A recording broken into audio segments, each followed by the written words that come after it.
مسلمانوں کو یہ حکم اور یہ تاکید فرمانے کے بعد اللہ تبارک و تعالی یہ فرما رہے ہیں کہ یہ یہودی اور نصرانی حضرات جو کچھ بھی ہیں ان کی حالت تو یہ ہے کہ انہوں نے اللہ تبارک و تعالی کے اصل احکام کو پس پش ڈالنے کے باوجود اپنے لیے کچھ آرزویں جمع کر رکھی ہیں اور یہ سمجھ رکھا ہے کہ بس جنت کے تنہا مستحق تو وہی ہیں اور کوئی بھی جنت کا حقدار نہیں ہو سکتا۔ چنانچہ اللہ تعالیٰ نے آگے ارشاد فرمایا وقالو، یعنی یہودی اور عیسائی کہتے ہیں کہ لن يدخل الجنت الا من کان ہودا او نصارا، کہ جنت میں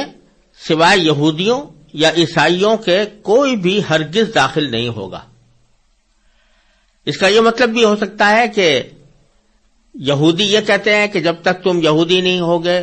جنت میں داخل نہیں ہو سکتے، اور نصرانی یہ کہتے ہیں کہ جب تک تم نصرانی نہیں ہوگے جنت میں نہیں داخل ہو سکتے۔ اور زیادہ تر یہودیوں اور نصرانیوں کا عقیدہ یہی تھا کہ یہودی یہ کہتے تھے کہ جب تک آدمی یہود کے اندر داخل نہ ہو اس وقت تک وہ اللہ تبارک و تعالیٰ کی رضا بھی حاصل نہیں کر سکتا، جنت میں بھی نہیں جا سکتا۔ اور نصرانی یہ کہتے تھے کہ جب تک آدمی نصرانی یا عیسائی نہ ہو اس وقت تک جنت میں داخل نہیں ہو سکتا۔ اور یہ بھی ممکن ہے کہ کسی مرحلے پر ان دونوں گروہوں کا آپس میں گٹھ جوڑ ہو گیا ہو مسلمانوں کے خلاف، اور انہوں نے یہ کہنا شروع کر دیا ہو کہ بھئی جنت کے مستحق یا تو یہودی ہیں یا نصرانی ہیں، باقی مسلمان جو اسلام لانے والے ہیں وہ جنت کے مستحق نہیں ہیں۔ تو دونوں صورتیں ہو سکتی ہیں کہ یہودی یہ کہتے ہوں کہ یہودی ہونے کے بغیر جنت میں داخلہ نہیں ہو سکتا، نصرانی یہ کہتے ہو نصرانی ہوئے بغیر جنت میں داخل نہیں ہو سکتے، اور کسی خاص موقع پر یہ بھی ممکن ہے کہ دونوں کے گٹھ جوڑ کے نتیجے میں دونوں نے مل کر یہ بات کہی ہو کہ یا یہودی ہو جاؤ یا نصرانی ہو جاؤ، اس کے بغیر جنت میں داخلہ نہیں ہو سکتا۔ اب اللہ تبارک و تعالی ان کے اس بے بنیاد دعوے کی آگے تردید فرما رہے ہیں اور فرمایا تلک امانیو، یہ تو محض ان کی آرزویں ہیں، اپنے دلوں میں آرزویں پکا رکھی ہیں کہ بس جنت کے تنہا حقدار ہم ہیں۔ قل، نبی کریم صلی اللہ علیہ وسلم سے خطاب کر کے فرمایا جا رہا ہے کہ آپ کہیے کہ ہاتو برہانکم، لے آؤ اپنی کوئی دلیل، ان کنتم صادقین، اگر تم اپنے اس دعوے میں سچے ہو۔ یعنی یہ جو تم نے کہا ہے کہ جنت میں سوائے یہودی اور نصرانی کے کوئی اور داخل نہیں ہو سکتا، اس کی کوئی دلیل تمہارے پاس ہونی چاہیے، کوئی عقلی دلیل، کوئی نقلی دلیل، کوئی اللہ تبارک و تعالیٰ کا حکم ایسا آیا ہو کہ جس نے یہ بات واضح کی ہو کہ ان دو گروہوں میں سے کے علاوہ کوئی اور داخل نہیں ہوگا، کوئی ایسی دلیل لے کر آؤ۔ ظاہر ہے کہ ایسی کوئی دلیل ان کے پاس نہیں تھی۔ اللہ تبارک و تعالیٰ فرما رہے ہیں کہ در حقیقت ان کو جو گھمنڈ ہے وہ اپنے نسلی غرور کے اوپر ہے۔ یہودیوں کے بارے میں تو یہ بات واضح ہے کہ وہ ایک نسلی مذہب ہے، یعنی ان کا کہنا یہ ہے کہ بنی اسرائیل جو ہیں حضرت یعقوب علیہ السلام کی اولاد، صرف وہی اللہ کے چہیتے، لاڈلے اور محبوب بیٹے ہیں، اور باقی ساری دنیا ان کے مقابلے میں اللہ تعالیٰ کو محبوب نہیں ہے۔ لہذا اگر کوئی شخص کتنا ہی نیک ہو جائے، کتنا ہی اللہ تبارک و تعالیٰ کا فرما بردار بن جائے، لیکن اگر وہ اس خاندان سے تعلق نہیں رکھتا، اس نسل سے وابستہ نہیں ہے، تو پھر وہ اللہ تعالیٰ کی رضا حاصل نہیں کر سکتا اور جنت کا بھی حقدار نہیں ہو سکتا۔ اور نصرانی اگرچہ اس درجے میں اپنے مذہب کو نسلی مذہب نہیں قرار دیتے جس درجے میں یہودی قرار دیتے ہیں، لیکن اس کے ساتھ ساتھ وہ یہ سمجھتے تھے کہ صرف بنی اسرائیلی کے اندر نبوت اور رسالت منحصر ہے، اور اسی وجہ سے نبی کریم صلی اللہ علیہ وسلم کی رسالت کا انکار کرتے تھے کہ آپ بنو اسماعیلی میں مبعوث ہوئے ہیں، اور بنو اسماعیل کو حق نہیں پہنچتا کہ ان میں کوئی پیغمبر ہو۔ یہ بات بھی در حقیقت بالآخر نسلی گھمنڈ پر جا کر منتج ہوتی تھی. تو اللہ تبارک و تعالی آگے اس گھمنڈ کو اور اس باطل دعوے کو جس کی بنا پر انسانوں کا ایک گروہ دوسرے گروہ کے اوپر اپنی فوقیت جتاتا ہے اس کی تردید کرتے ہیں باری تعالی کہ محض یہ بات کہ کوئی شخص کسی خاص خاندان میں پیدا ہو گیا ہے اور اس خاندان میں پیدا ہونے کی وجہ سے اس کا ایک خاص مسلک یا مذہب کا نام پڑ گیا ہے، تو محض اس بنا پر کوئی شخص اللہ تعالیٰ کا مقرب ہونے کا دعویٰ نہیں کر سکتا، کیونکہ کسی خاندان میں پیدا ہونا یا کسی خاص نسل سے وابستہ ہونا یہ تو ایک غیر اختیاری معاملہ ہے. انسان کے اپنے اختیار میں نہیں ہے کہ وہ کسی خاندان سے وابستہ ہو یا کسی خاص نسل میں پیدا ہو.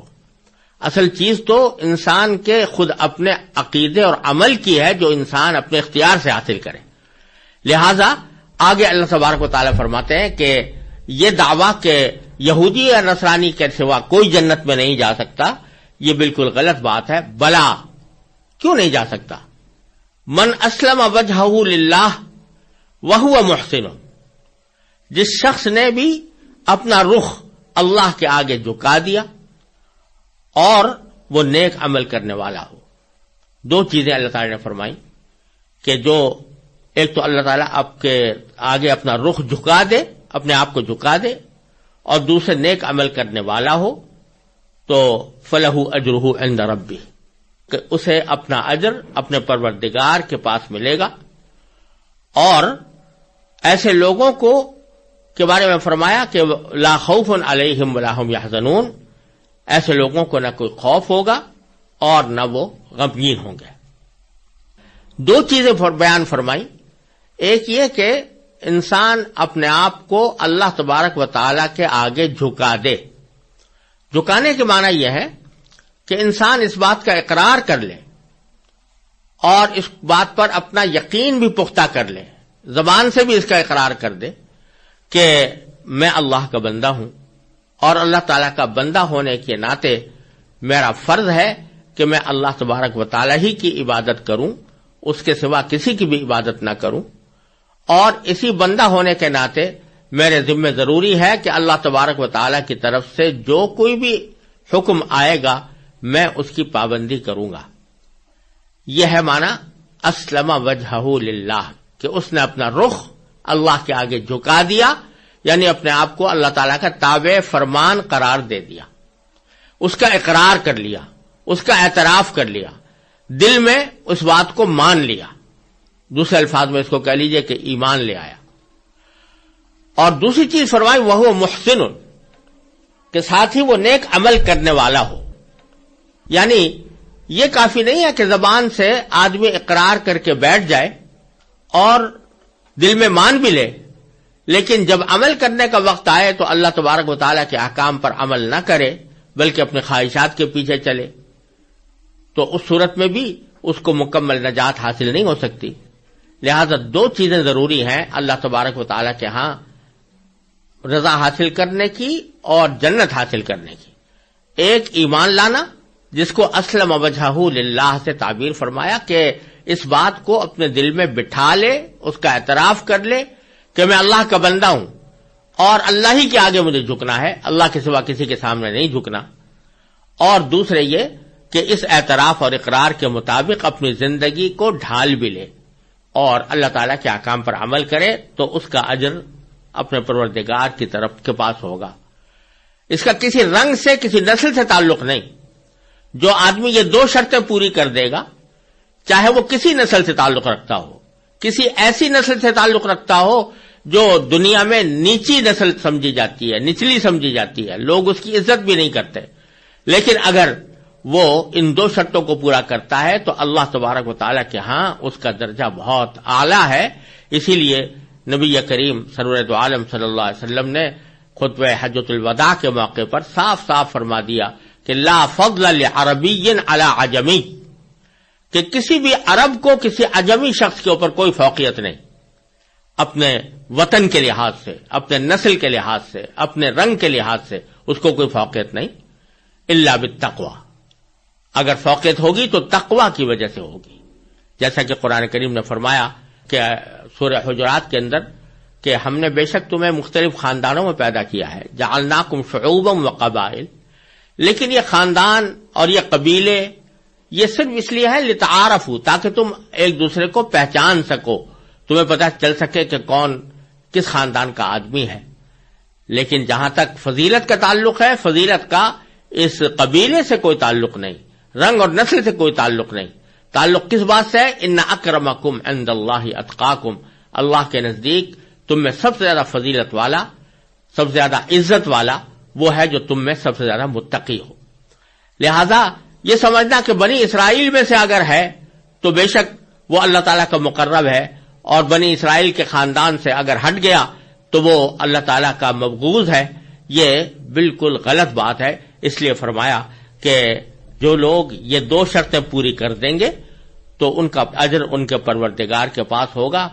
اور پھر ایک ایسا جملہ ارشاد فرمایا کہ اس سے جنت کی نعمتوں اور لذتوں کا ایک تصور اگر انسان قائم کرے تو یہ تنہا یہ لذت اور یہ نعمت بھی انسان کے لیے بہت عظیم نعمت ہے۔ کیا کہ لا خوف علیہم، نہ ان کے اوپر کوئی خوف ہوگا، ولا ہم یحزنون، اور نہ وہ غمگین ہوں گے۔ خوف ہوتا ہے آئندہ کے کسی واقعے کا، اندیشہ ہوتا ہے کہ مجھے کوئی چوری نہ کر لے، کوئی مجھے لوٹ نہ لے، کوئی دشمن میرے اوپر حملہ آور نہ ہو جائے، کوئی میری عزت نہ خراب کر دے۔ اس قسم کے خوف انسان کو اپنے مستقبل کے بارے میں اور آئندہ آنے والے زمانے کے بارے میں ہوا کرتے ہیں، اور کوئی بھی فرد اس دنیا میں اس خوف سے خالی نہیں، کتنا ہی بڑا صاحب اقتدار ہو، بادشاہ ہو، حکمران ہو، سرمایہ دار ہو، دولت مند ہو، لیکن کچھ نہ کچھ خوف اس کو ضرور لگا رہتا ہے۔ کھانا کھا رہا ہے تو اس بات کا خوف ہے کہ کہیں یہ کھانا مجھے بیمار نہ کر دے، اگر اقتدار میں ہے تو اس بات کا خوف لگا ہوا ہے کہ کوئی دشمن آ کر مجھ سے اقتدار چھین نہ لے، کوئی اور نعمت اور لذت حاصل کر رہا ہے تو یہ خوف لگا ہوا ہے کہ یہ لذت کچھ دیر کے بعد ختم ہو جائے گی۔ لیکن آخرت میں کوئی خوف نہیں ہوگا، اللہ تبارک و تعالیٰ کے یہاں پہنچنے کے بعد اور جنت کے اندر داخل ہو جانے کے بعد کوئی خوف نہیں، کسی چیز کا خوف نہیں، نہ یہ اندیشہ کہ یہ نعمتیں مجھ سے چھن جائیں گی، کیونکہ اللہ تعالیٰ نے فرما دیا کہ خالدین فیہا ابدا، نہ یہ خوف کہ میں مر جاؤں گا، نہ یہ خوف کہ مجھے کوئی دشمن نقصان پہنچا دے گا، اور سب سے بڑی بات یہ کہ یہ بھی خوف نہیں کہ اللہ تعالیٰ مجھ سے ناراض ہو جائے گا، کیونکہ رضی اللہ عنہم ورضوا عنہ، قرآن کریم نے فرمایا کہ جنت والوں سے اللہ تعالیٰ ہمیشہ کے لیے راضی ہو گیا اور کبھی ان کے اوپر ناراض نہیں ہوگا۔ تو یہ خوف نہ ہونا یہ اتنی بڑی نعمت ہے جو انسان کو دنیا میں حاصل ہو ہی نہیں سکتی، خواہ کتنا ہی بڑا مالدار بن جائے، کتنا بڑا حاکم بن جائے، کتنا بڑا صاحب اقتدار بن جائے، لیکن خوف سے نجات اس کو کبھی حاصل نہیں ہو سکتی۔ جنت کے اندر اللہ تبارک و تعالیٰ فرماتے ہیں کہ خوف مٹ جائے گا، تو آپ ذرا اس زندگی کا تصور کیجئے کہ جس میں انسان کو کوئی ادنا خوف بھی نہ ہو، کوئی ادنا اندیشہ بھی نہ ہو، وہ کیسی لذیذ اور کیسی عظیم الشان زندگی ہوگی جس میں انسان کو کوئی اندیشہ نہیں۔ اور دوسری بات یہ کہ ولا ہم یحزنون، وہ غمگین بھی نہیں ہوں گے۔ غم ہوتا ہے عموماً ماضی پر، یعنی پچھلے کسی واقعے پر غم ہوتا ہے، کہ مثلا کسی کے عزیز کا انتقال ہو گیا اس پر غم ہے، کسی کا مال لٹ گیا اس پر غم ہے، کسی نے کوئی غلط کام کر لیا تھا اس غلط کام کے اوپر انسان کو غم ہو رہا ہے کہ مجھ سے یہ غلطی سرزد ہو گئی۔ اس غرض ماضی کے اندر جو واقعات ہوتے ہیں ان پر انسان کو غم ہوا کرتا ہے۔ اللہ تبارک و تعالیٰ فرماتے ہیں کہ جنت میں پہنچنے کے بعد ماضی پر بھی کوئی غم نہیں ہوگا، یعنی ساری زندگی دنیا میں جو گزری اس میں جو غم والے واقعات پیش آئے تھے وہ اگر انسان یاد بھی کرے گا تو اس کا بھی کوئی غم اس لیے نہیں ہوگا کہ ان غموں کی زندگی کے اوپر اللہ تعالیٰ نے جو اجر عطا فرمایا ہے آخرت میں، تو اس اجر کی وجہ سے وہ سوچے گا کہ یہ غم تو میرے لیے ایک نعمت ہے۔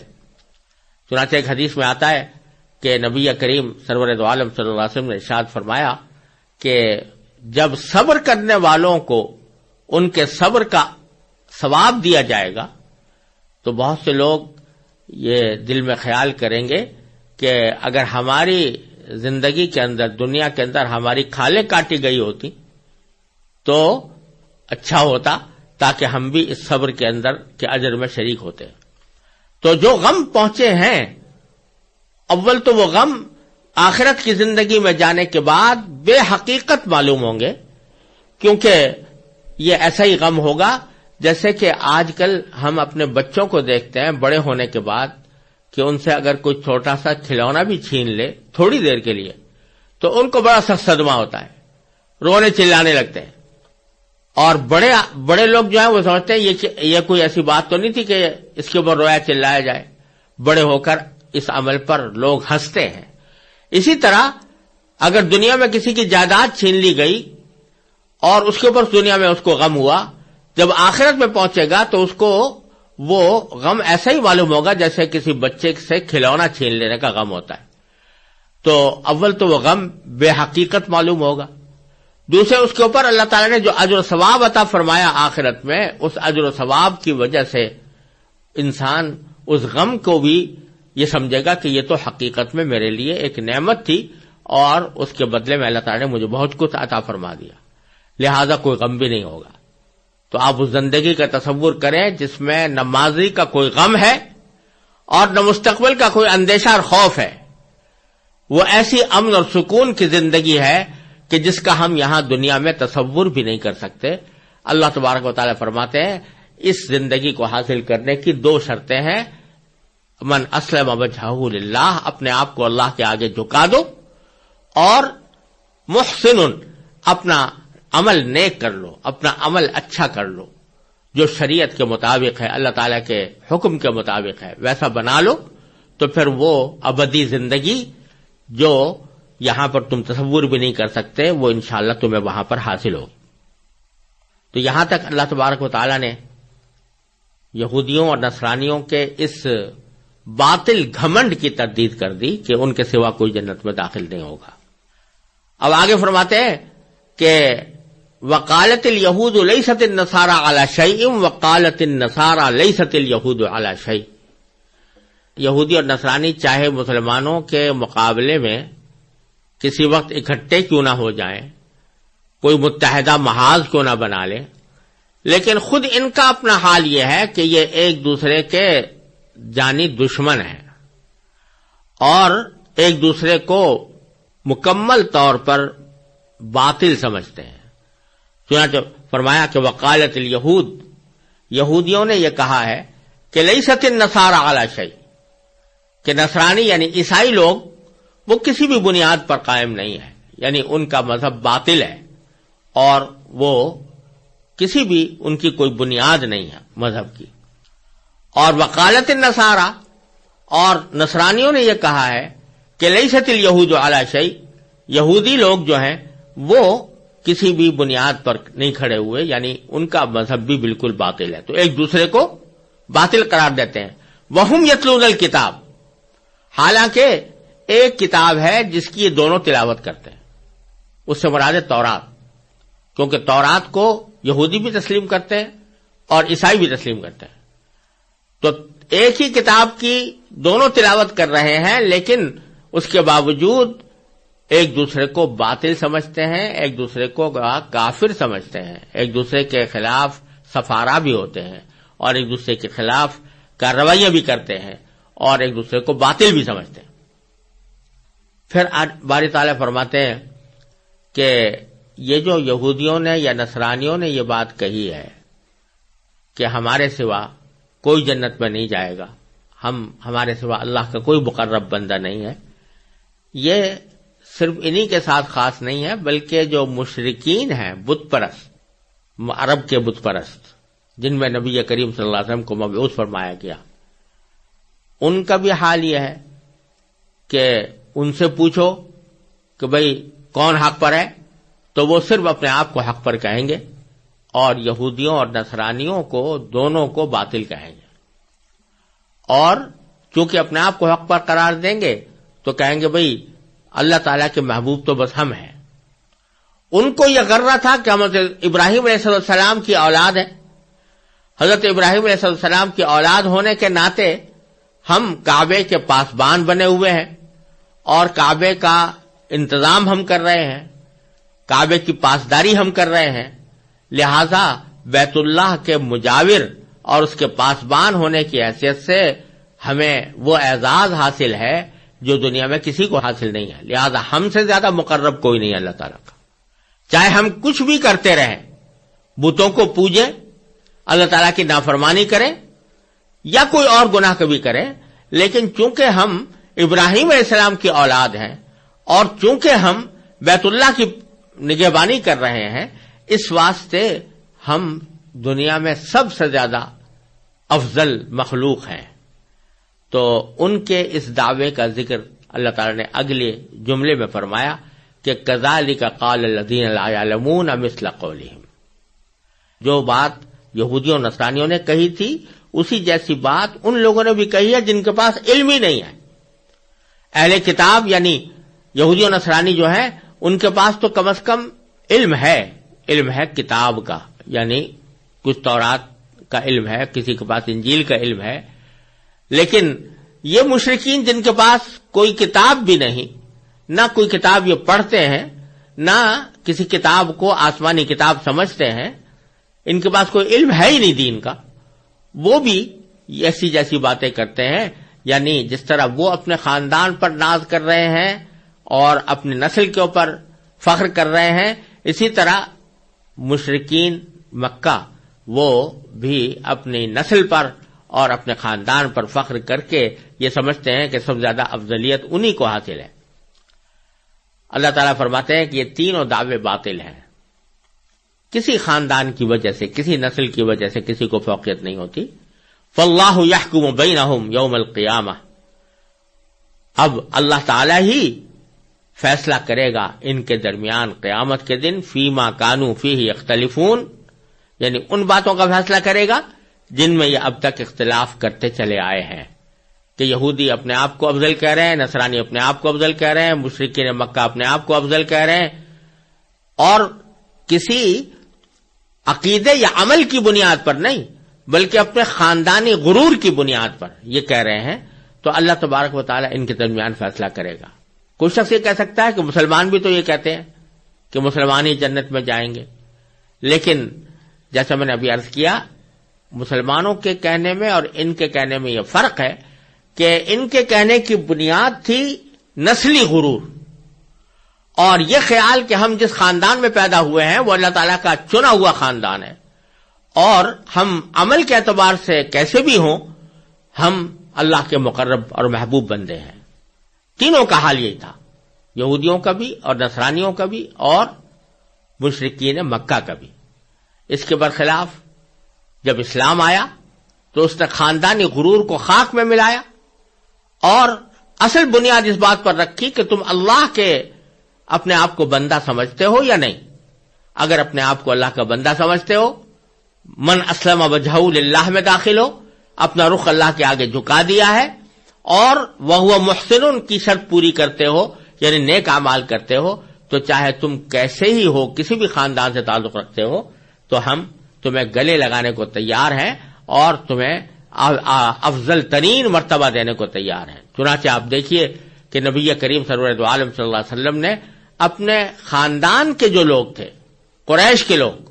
ان سے تو لڑائی مول لی اور ان کی ناراضیاں برداشت کی،